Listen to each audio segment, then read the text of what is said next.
Oui, les amis, bonjour, c'est Fabien Klimenko de Cannes dans les Alpes-Maritimes. Je voulais revenir de ce qui se passe sur ce début 2020 pour Ségolène Royal.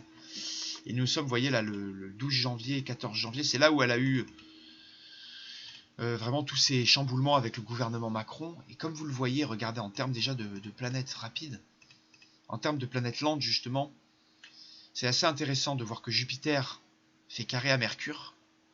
Hein, ce qui est souvent au niveau des gestes, de l'environnement professionnel, c'est pas terrible. Hein, les collègues de travail, on peut se disputer au niveau de nos contrats, on peut rompre un contrat, on peut se brouiller.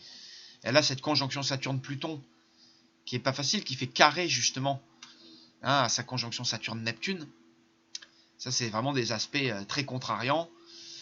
D'autant plus que, comme vous voyez, là, elle a Uranus qui se forme un peu en carré à l'ascendant. Vous voyez, cet Uranus, là, sur les années qui vont arriver, va former un carré à son ascendant. Et en termes de travail, ayant Uranus dans la maison 6, c'est pas terrible. Uranus est aussi le second maître du Scorpion par exaltation.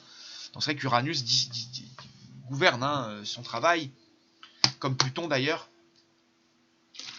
Et comme vous voyez, les aspects difficiles de Pluton et d'Uranus sur cette quinzaine de janvier sont pas très faciles pour Ségolène Royal.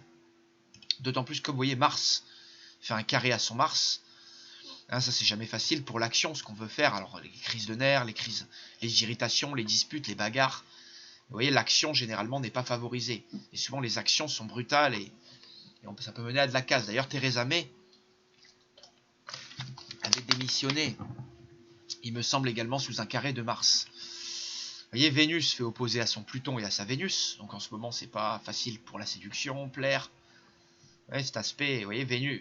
Pluton, qui est le maître de la maison 10, comme je l'explique dans la vidéo que j'ai faite sur l'élection 2022, d'ailleurs, où Ségolène Royal aura toutes ses chances pour avril 2022. Et j'en parle, et elle pourrait être la future présidente française. Vous voyez, Mercure, il vient renforcer, avec le Soleil, l'opposition à Uranus, qui est exprimée déjà par Saturne et Pluton, et le carré à Saturne-Neptune. C'est d'ailleurs marrant de voir que Saturne et Pluton font également l'opposition d'Uranus. Ici. Et donc on a ces planètes là qui renforcent tout ça.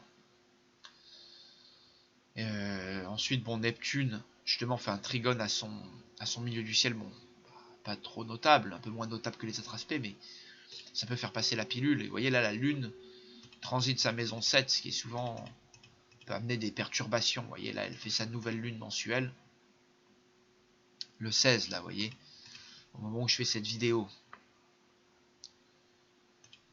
Donc non, là, beaucoup de changements pour Royal, c'est évident avec ses aspects, ses transits. Et c'est pas vraiment étonnant qu'on voie ça. Et moi, je pense que Royal, on va en entendre parler sur les années qui viennent. Et notamment en avril 2022, elle a tout pour être peut-être la future présidente de France. Et c'est vrai que ce soleil en maison 8 indique peut-être quelqu'un de beaucoup plus extrémiste qu'on ne le pense. De beaucoup plus autoritaire et autocratique qu'on ne le pense. Et l'ascendant Verseau me fait peur, mais...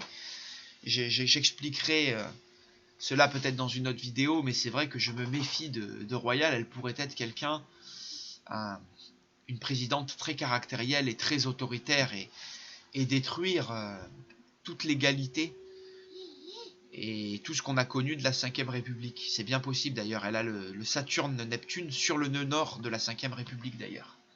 Ça, c'est quand même quelque chose d'assez inquiétant. Et elle pourrait effectivement changer la 5ème République et la détruire, ce que je pense que fera le prochain président à venir si Macron ne l'a pas fait avant la mi-2022. Voilà, je vous remercie de votre attention et portez-vous bien.